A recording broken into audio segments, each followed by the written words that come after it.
This is a good one right here. Someone asked me which movie did I dig more, Cornbread, Earl and Me, or The Fish That Saved Pittsburgh. Wow. Cornbread, Earl and Me, that's back in the day. And you know the funny thing about that movie? Oh man, that's how we used to talk back in the day. You know. When you think about the basketball player Cedric Maxwell known as Cornbread, that was like a term we used to use back in the day. That's an old school term. Sometimes like when people would use terms for stuff or songs or say slangs and stuff. Now before hip hop came along, we used to have a whole lot of slew of terms. You'd have street terms. You give people nicknames. You know how we do. We didn't have no. You never said your government name. You had your street name, and then you had your side name before it became your stage name. So Cornbread Earl and Me was like something else. I remember watching that movie way back in the day. Back in the day when he was Larry Fishburne, we used to call him Wary Fishburne. Now he's Lawrence Fishburne and all that. But when he was Larry. Back in the day, this was a cool film. I mean, I'm trying to take it back because I remember watching it way back in the day. And sometimes those movies hit hard.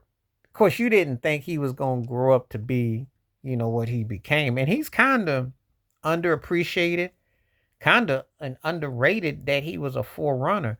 Well, till we get to obviously Boys in the Hood, King of New York to an extent, but Boys in the Hood, Deep Cover, and then of course The Matrix, and of course Blackish. He's had quite a bit, but he's kind of like downplayed for how impactful he was pretty much most majority of his career when you think about old Larry Fishburne or Wary.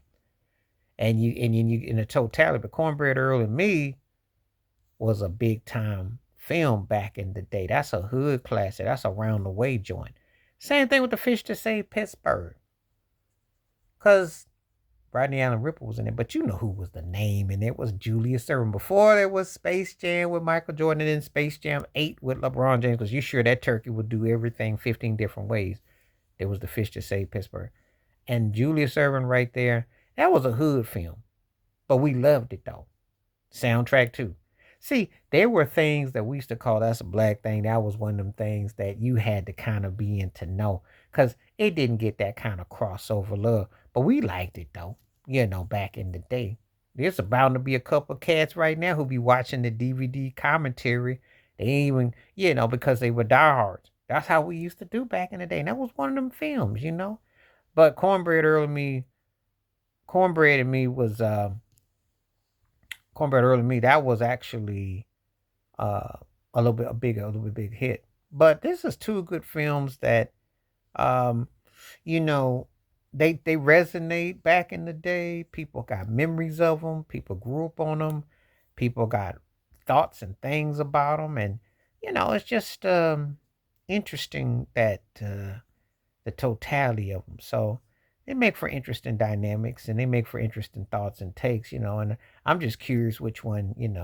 But I know thing about Cornbread. I remember that film hit a certain way, but The Fish That Say Pittsburgh did too. But there's two different types of films, but it was kind of resonating around the same time period.